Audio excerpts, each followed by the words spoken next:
He was supposed to control her. Instead, he fell in love and paid the price. The sun hung heavy like an eternal punishment over the Nevada dunes. The sky was clear, a shade of blue too perfect to be real, and the underground base at Area 12 groaned under the desert heat like a secret buried too deep. Sergeant Michael Rourke, 36, a veteran of the Middle East, now served in silence. Transferred to the U.S.'s most classified facility after a classified incident in Afghanistan. He never asked questions, and that's why he rose fast. It was Friday, and something off protocol was about to happen. Rourke stood before a pressurized chamber in Zone 4, while two scientists whispered instructions behind bulletproof glass. The steel door hissed open. Then, she entered. Or rather, she was brought in. Light chains on her wrists and ankles, about the height of a human woman, but her posture wasn't submissive. It was restrained, like a beast waiting for the right moment. Her skin was a dull, blue-gray, like the sky just before a storm.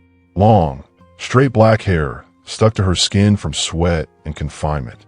Dark eyes, no artificial shine, but with a piercing focus. "This is your unit," Rourke said, a robotic voice over the speaker. Designated name, Saren Wyan. But she doesn't respond to names. Not yet. She doesn't speak. Rourke said nothing, just nodded. His eyes met hers for a moment, and it was uncomfortable. Not because she looked threatening, but because she didn't look broken. On record, unknown species. From the Scorpio 7 mission. Accidental transport. Found unconscious in an organic capsule. No records or communication. Initial diagnosis, dangerous. Cognitive and motor skills above human standard. Rourke didn't know what to think, but he was the new handler. His job, surveillance, containment, obedience. No training, just orders. 2 days in, she still hadn't spoken, but she watched everything. She ate calmly, rejected any intimidation, and resisted only when someone tried to touch her. In the sterile cell where she slept, no bed, no comfort. She spent hours drawing circular shapes on the wall with her nails until they bled. Rourke ordered her to stop. She ignored him. He tried to assert himself. She just stared back. "Why don't you speak?" he asked for the first time. She blinked, then looked at the ceiling. Rourke didn't press. But there, for the first time, he felt something other than fear. It was doubt. On the fourth night, the containment system failed for 47 seconds. No one knew why. When security returned, the guards were panicked, but she hadn't moved. Still sitting, fetal position, as if she hadn't noticed. Rourke knew she noticed, and chose not to escape. That choice spoke louder than any word. The next day, he got a black envelope. Inside, just one sheet. Obedience test. Step 1. Physical conditioning. Start today. Use of force authorized. If she resists, contain. If she yields, progress. Rourke stared at the paper for a full minute, then crumpled it and tossed it into the incinerator. Back at the cell, she was waiting, standing. For the first time, her wrists were free, a sign of trust. Or a trap. "They think you'll break," he said. "But you're not that, are you?" She took a step closer. "They don't know you, but I can." It was the first sign. A slow blink. A slight tilt of her head. A gesture that, among humans, would mean mutual curiosity. Rourke stood still. It wasn't physical attraction. Not yet. It was a strange beginning. A spark. The kind of look two prisoners share when they realize they're on the same sinking ship. That night, for the first time, she slept without chains. And he slept by the door, rifle in his lap, but didn't lock the cell. The emotional countdown had begun. He just didn't know yet how much it would cost. The next morning, the base felt different. More cameras, more protocols, and, most importantly, less silence. Rourke noticed it first at breakfast. There wasn't any. The mess hall was closed. When he asked the soldier at the entrance, he got only a tense look and a short phrase. Internal audit. Everything under control. But he knew. Nothing was under control. Back at Saren Wyan's cell, she was already standing, staring at the door before he even got close. Her black hair tied in a makeshift knot. Her eyes fixed, as if she'd heard, or sensed, everything before he arrived. "What did you hear?" he asked, almost without thinking. She didn't answer, but walked up to him, now just inches away.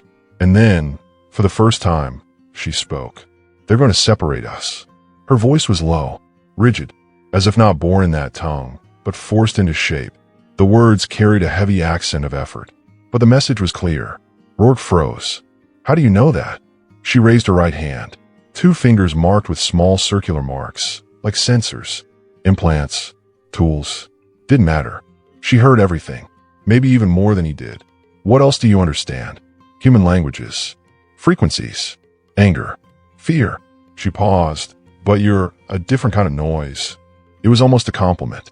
Coming from her, it sounded like a private confession. At 2 p.m., he was summoned. Room 7A. Dark tinted glass. 3 men in suits. No name tags. A projector in the center displayed black and white images of the cell. Compressed audio. Recorded conversations. You're getting involved with her, said the man on the left bluntly. Rourke stood up. Stiff. She spoke yesterday for the first time. That's progress. We're not interested in dialogue. We're interested in control. And you're compromising the operation. She's not an operation. She's an unidentified biological weapon. Silence. The man in the center slid a folder toward him. New orders. Transfer tomorrow. She'll be studied by another unit. You're relieved of handler duties. Rourke said nothing. He grabbed the folder and left without a word. But inside, the fire was already lit. That night, he didn't go home. He headed down to maintenance, passed through restricted corridors bathed in red light, with sensors that recognized anyone who shouldn't be there. He knew how to get in without triggering alarms. He'd done things like this before, when there left no room for rules. He reached the cell. She was sitting back to the door, but spoke before he even got close. They're gonna open me up. Like an animal. He knelt beside her. Didn't try to deny it. I can't stop it. Not now. She turned her face. For the first time, her eyes were moist. Not tears in a human sense, but something darkening in her pupils, like they were absorbing pain. Then why did you come? Rourke hesitated. His breath caught slightly. Because I wanted to hear you again. She lifted a hand toward his face, but didn't touch. Just stayed inches away, and said, You're not noise. You're a system glitch. He closed his eyes, let his head fall. For a moment, they stayed like that. 2 broken bodies, still trying to find meaning. Then she spoke. They'll transfer me. But there's a way. If you help. Escape, he said. Do you know what that would cost? She tilted her head slightly. You asked what I understand. I understand price. The next morning, Rourke was in a clean uniform. Expressionless. She hadn't been taken yet, but already wore the shock collar around her neck. A system that should never have been activated on someone who hadn't even fought. The vehicle to take her would arrive in an hour. He entered the cell. The guard with him stayed outside. Rourke knew why. No need to pretend anymore. He closed the door behind him. The maintenance route by the water tanks. It's still active. But you need to pretend you're sedated until then. And you. I open the hatch. Then disappear. She was silent. Then, for the first time, touched his hand. You don't know what you're doing. He smiled. Small. Ironically. Neither do you. At 9:52 a.m., the protocol was activated. HFY was carried out unconscious, on a stretcher. 2 guards escorted her. Rourke walked beside. At 9:57, the lights flickered. At 9:58, a false fire alarm echoed through the base. For 12 seconds, surveillance was interrupted. And at 9:59, the stretcher was empty. The maintenance cell open. And Rourke gone. The game had changed. And now, the price would begin to be paid. The desert stretched endlessly. Every step sank into the sand like a mistake hard to hide. Rourke walked fast, guiding HFY along an invisible trail between rocks, ravines, and heat mirages that bent the horizon. The sun hammered their skin, but she moved like she didn't feel it. No sweat, no visible fatigue. We're 15 minutes from the extraction point, he said, checking the transmitter strapped to his wrist. If the data I got is still accurate. She didn't answer, but her pace quickened. The mission was simple, in theory. Every 2 weeks, an untraceable supply drone landed in a clearing outside the base perimeter, dropped supplies, and left. If they got there in time, they could intercept it. The problem? They weren't alone. 42 minutes earlier, a lieutenant discovered Sarah was missing. 30 minutes later, the Black Delta team was called in. Containment and neutralization specialists, with no arrest orders. Rourke knew the hunt had begun. And now, the desert wasn't just heat. It was a death sentence. They reached the clearing at 10:43. The sand was lighter there, finer. No sound but the wind. The drone sat on the ground, still like a sleeping mechanical animal. "Quick," he said. "We'll use the cargo bay. It won't notice us if we hack it before check-in." But as he crouched to open the lower panel, she said, "They're close." Rourke stopped. "You sure? I feel metal in the ground." 3. Armed. Trained. He looked around. Nothing. Just desert. Then a dry snap, like a breaking twig. Then the sound of boots sinking into sand. "Contact," a voice shouted over the radio. And then everything collapsed in seconds. The first shot hit Rourke's shoulder. He spun for the impact, dropping behind the drone, hot blood running down his arm. Sarah didn't scream. She ran. Rourke tried to draw his pistol, but his fingers trembled. Before he could aim, a shadow leapt from atop a dune and landed 3 meters away. The Delta soldier aimed his rifle at Sarah, and she simply vanished. She didn't teleport, didn't fly, but moved in a way that was impossible. Like time itself had glitched. She appeared behind the soldier, grabbed his neck with bare hands, and snapped it. The sound was sharp, without hesitation. Rourke was frozen, not by what she did, but by what she was capable of doing for him. The other two attacked at once. She took a shot on her left side and fell. Rourke, bleeding, pulled his pistol and fired twice. One soldier went down. The other retreated, reloading. Sarah stood up. Blue blood oozed from the wound, thick like ink. She looked at the last soldier, and for the first time, she screamed. It wasn't a human sound, something primal. It echoed through the air like a vibration that made bones tremble. The soldier froze. His eyes widened. He tried to shoot, but was rooted in place. And then, he collapsed, convulsing, as if his nervous system had shut down. She fell shortly after. Rourke crawled to her, pressing on the wound. "Stay with me. Hey, look at me." She opened her eyes, blinked slowly. "You didn't run," she murmured. "Not for a second." She touched his face. Her hand trembled. "You don't understand. My blood is called. They're coming. From where I'm from.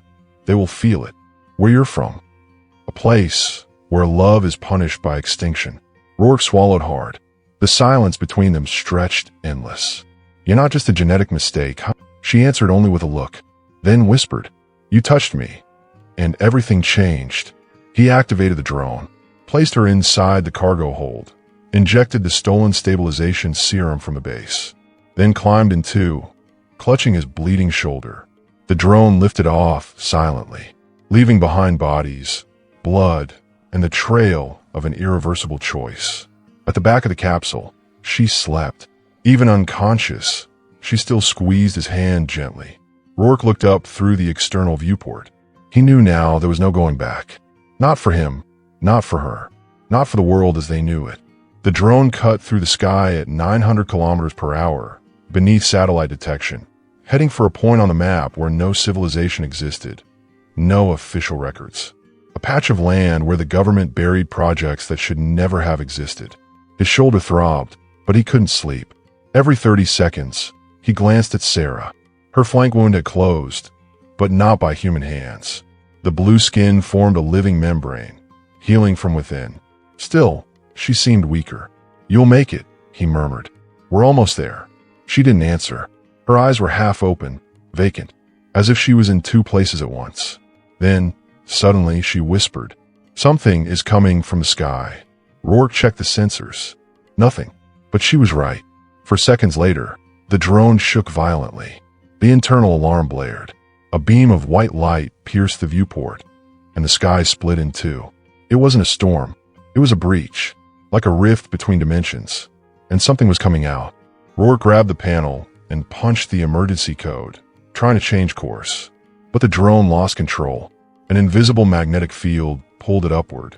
Sarah was motionless, but murmured in an incomprehensible language. Like a prayer, like a lament.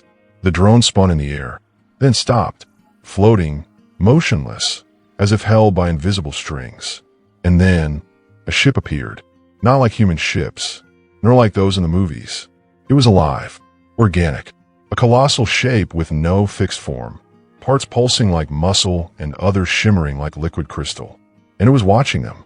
Rourke felt a tightness in his chest. Not fear, but foreboding. "They found you," Sarah nodded, but didn't smile.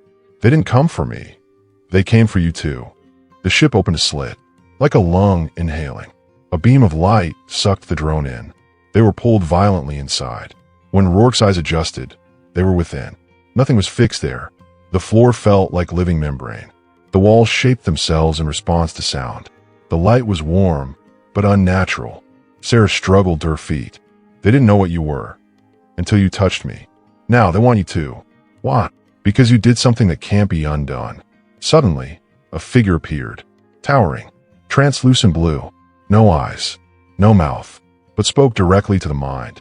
Human, you interrupted the cycle, touched the blood, connected what was separate. What does that mean? Now you carry the code, infected by choice. Your existence threatens us. Silence. Sarah stared at the entity. He didn't know. It was my gesture. The gesture was mutual. The risk is mutual. Rourke clenched his fists. So what? You gonna kill me? The figure moved. Slowly. No. We will show you. What he caused. What you opened. The wall before them curved, revealing images. Scorched lands. Burning cities. World collapsing. But also freed lives. People once enslaved breaking chains. Creatures laughing. Children touching the sky. What is this? The divided future. The touch can destroy or free. It depends on the next step. Rourke looked at Sarah. And what if we decide together? Then, the fate will be one. But the price as well. They exchanged looks.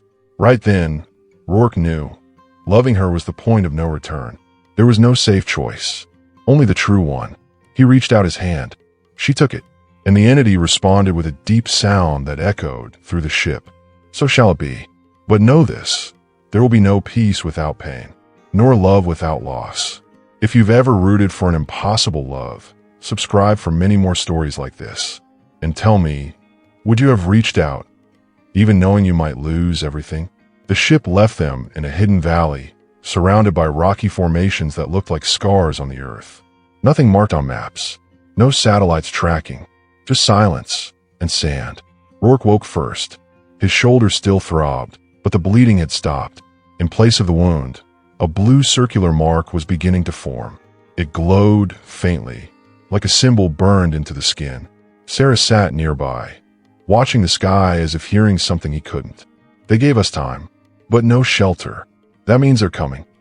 Yes, humans, and others. Others. She turned her face toward him.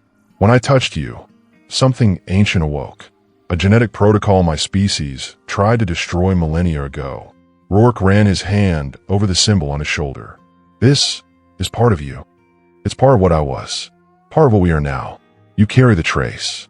It makes us targets and keys. He fell silent, then whispered. So we're hunted because of a gesture. No, because of a feeling. 2 days later, they were still alive. They set up shelter in a natural cave. Sarah built a kind of condenser that drew water from the dry air.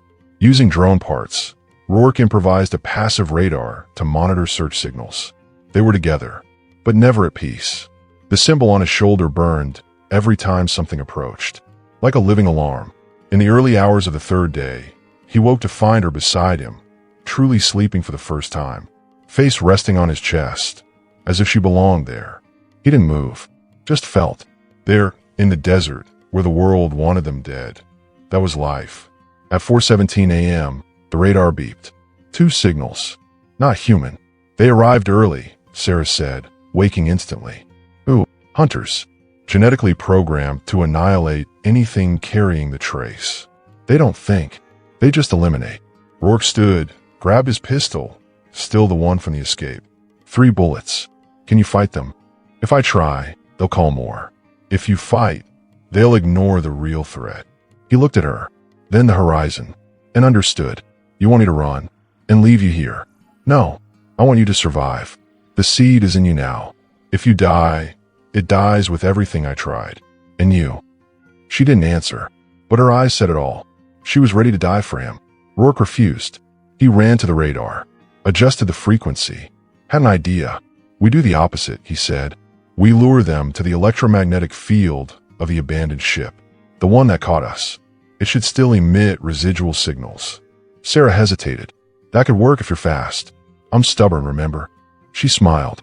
Small. For the first time with real human warmth. Yes, very human. The plan was suicide, like all worthwhile plans. Rourke activated a pulse generator, created a false genetic signature, left it as bait. The hunters arrived, and ran straight into the trap. When they entered the field, the still active ship, even asleep, reacted. Automatic defenses activated. The hunters exploded into bluish particles of light, without understanding a thing. Rourke collapsed, gasping. Sarah ran to him, kneeling by his side. You won, as a human. He laughed, bleeding. And you, as an alien. She looked at the symbol on his shoulder. It was brighter now, pulsing. But it's not over yet. Now everyone will know that we exist. No, that we chose to love each other. And that was unforgivable, to humans and aliens alike. The desert nights grew colder, and even with their makeshift shelter, the cold cut like a blade. But that night, neither of them shivered.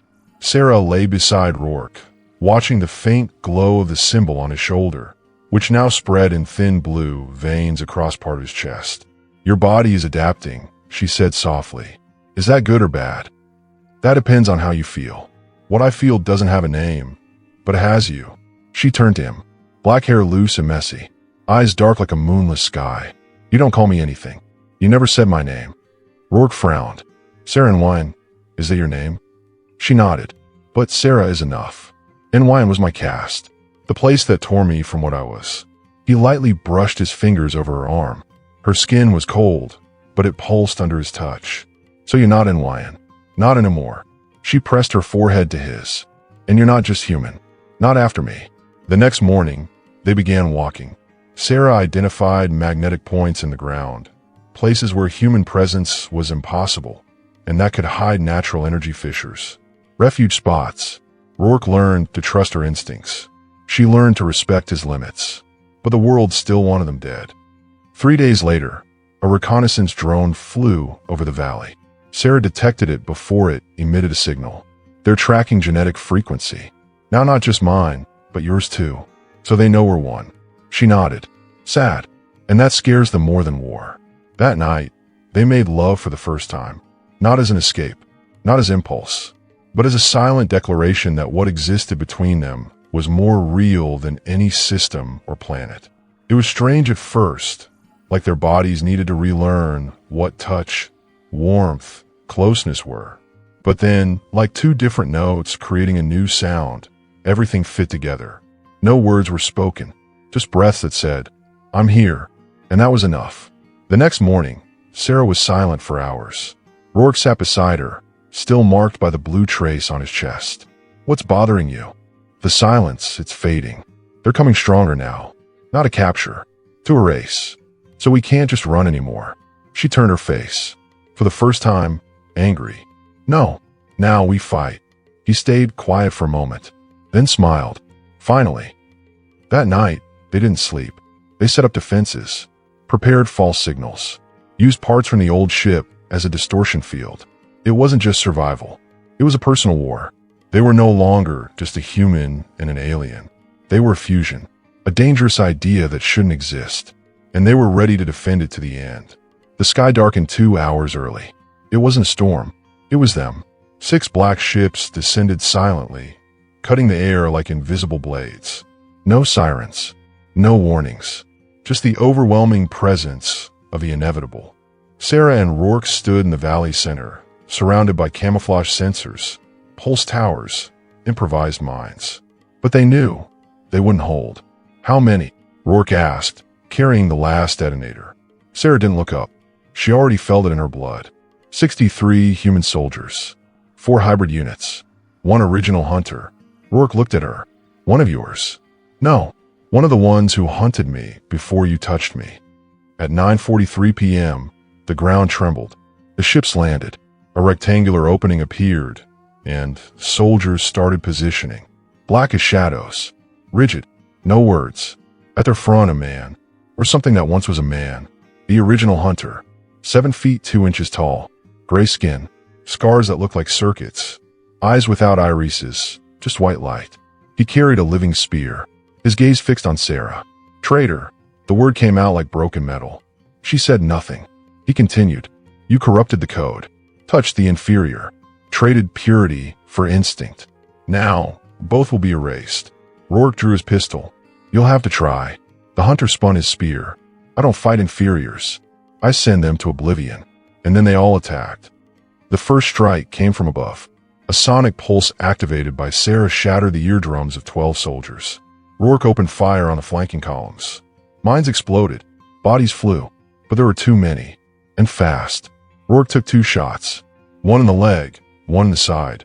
Still he stood, screaming, shooting. Sarah activated the neural defense, a distortion field that made human weapons fail for seconds. She ran like lightning, cutting through soldiers, disarming, knocking down. But she didn't kill. Still hesitated. The hunter advanced, step by step, unhurried, like an executioner. Rourke fell to his knees. Blood ran down his hands. He looked at Sarah and saw when the hunter struck her with the spear. She was thrown back against a rock. The impact was sharp. Sarah, he screamed, crawling. The hunter turned to him. You are the error, the faulty gene, the system's flaw. I'm human, and she chose me. The hunter raised the spear. Then die with your illusion. But as the blow came down, something happened. The symbol on Rourke's chest blazed bright. A blue light surrounded him, and the spear froze midair, trembling. The hunter looked at his own hand. It was dissolving. What? He muttered. Sarah rose, bleeding. He is the new seed, and you are all that's left of the old world. She raised her hand. The field around the hunter closed in, and then he imploded, silently. No screams, no blood. He simply vanished. The soldiers stopped. Without orders, they lowered their weapons. One by one, they knelt. Sarah collapsed. Rourke ran to her, holding her body in his arms. Stay with me, please. She smiled, weakly. You taught me what it meant to be alive. And you taught me not to accept the world as it is. She touched the symbol on his chest. It was burning. Now the world is you. And then she went dark. The sky fell silent. The soldiers left. The war ended there. But Rourke didn't celebrate. He stayed with her for hours, until the sun rose. She survived, but she was never the same. Just like him. Nevada, for days later. The dust settled. Military radars in the region showed anomalous interference, but no authority could explain it. Officially, nothing happened, but something had changed. In the cave where Sarah and Rourke had been hiding, only the echo of the wind remained. They had left, taken by a small transport recovered from the wreckage of the hunter's ship. Where to? No one knew, but they were alive, and together. Rourke now walked with a slight limp. The leg wound hadn't fully healed, and he refused the biotech Sarah offered. Leave the pain there. It reminds me what I chose. She respected that. He carried the scars of war. She carried a past forcibly erased. But together, they carried a future without a map.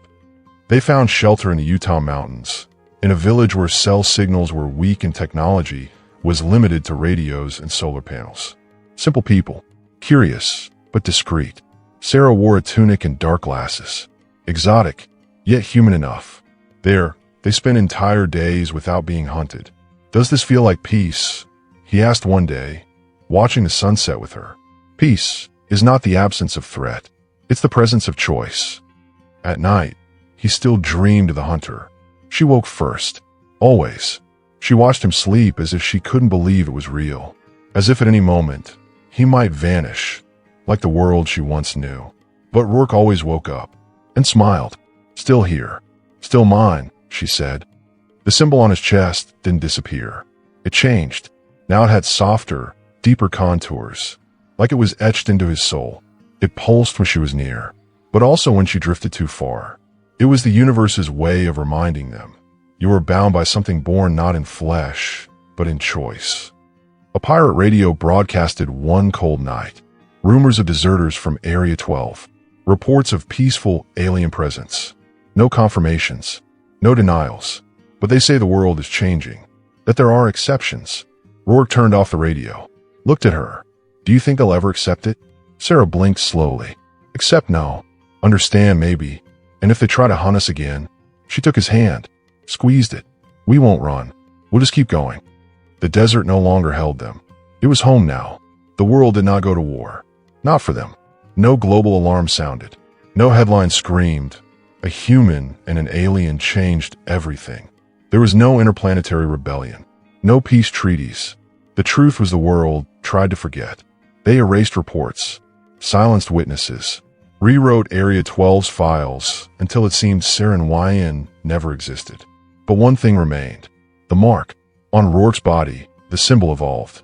It shifted from blue to white, then started glowing in moments of intense pain or deep love. It was like it marked every emotional beat. Like it said, "You survived something no one else would understand." At first, they hid, not out of fear, but because the world didn't know what to do with the existence of two beings who dared cross the line between species. They were called a threat, genetic disorder, possible evolutionary contagion. But what they carried wasn't a mutation. It was choice. Years later, they lived far away from everything, on a forgotten plateau in Arizona, where sunlight touched the earth like a blessing without religion. They built a house from local wood and reclaimed metal, created a magnetic field around the property blocking drones and radar, tended to plants not found in Earth's botanical databases, and cared for someone else, their daughter. She was born in silence. She didn't cry when she came out, didn't scream. She only looked at both of them, with eyes as black as bottomless wells, and smiled. Rourke, hands trembling with fear and wonder, held that small blue-gray body against his chest. Sarah whispered, "She is the beginning." He answered, voice breaking, "Or the end of everything that came before." The daughter grew fast, not in body, in her gaze. She understood both languages before she learned to speak, cried when satellites passed too close, laughed when she saw her parents touch, as if she could feel the warmth of the bond. She was something the world never asked for, but that the universe had been waiting for. Rourke kept a hidden journal, not on paper, but engraved in a piece of metal from the old ship that saved them. He recorded his voice there. "Today she asked me why my skin isn't blue. I said I'm made of earth and scars. She replied, then I'm made of sky and of you. I don't know if I can handle that much." In another entry, Sarah dreamed of the hunters again. She woke up and spent 2 hours drawing the symbol on the ground. She said love woke her, but fear never sleeps. They were never found, because they never hid the way anyone expected. They didn't run from the world. They transcended it. They created a bubble of reality where the impossible was normal, where genetic codes were just part of the story, not the final sentence. Sometimes, Rourke would sit silently for hours, staring at the sky. Sarah would find him there, always in the same spot. "Thinking about what we lost," she'd ask. He would shake his head, thinking about how we held on. She'd sit beside him. "Would you still choose me?" He never answered with words. He held her hand, closed his eyes, took a deep breath, and that was everything. Because in the end, their story wasn't meant to be accepted. It was meant to be real. In reality, when it doesn't fit the world, creates another. Year, 2085. Location, Earth's exosphere, unregistered orbital station. Humanity advanced, but not the way they expected. The revolution didn't come in gunfire, nor speeches. It came in small signs. Children born with marks on their chests, blue circles, recurring dreams and scientists who never met. Drawings made by human hands with symbols that don't exist in any Earth language. The first of these children was born in 2053, daughter of a disappeared couple, citizen of two worlds. She grew up away from the spotlight, studied quietly, learned fast, and at 16, activated a specific location signal designed for a ship that only responded to one genetic trace. The trace of Seren, the trace of Rourke. The ship returned, and it carried something else, a choice. Now, their daughter floats before an unofficial interplanetary council, a group of once isolated civilizations, now gathered in doubt. She carries no weapons, no armies. She carries a journal, with every entry Rourke recorded, with the symbol Sarah drew, with the story the universe tried to silence. She speaks. "My name is Ira. I'm the daughter of a human who did not obey, and of an alien who did not run away. I am what happens when two worlds refuse to hate each other." No one applauds, but no one interrupts. And that, in itself, is the beginning. On Earth, in an ancient valley, two nameless tombstones shine under the sun, one with human markings, the other with curved symbols, carved with a finger. Between them, flowers that exist in no botanical record, and a simple message etched. We were not made to last, but we were made to change what lasts. If you felt something for this unlikely love, drop a comment. Would you choose to love, even knowing the universe wouldn't allow it? Subscribe to the channel where we tell what galaxies hide and what hearts insist on living. Thank you for staying until the end. See you in the next story.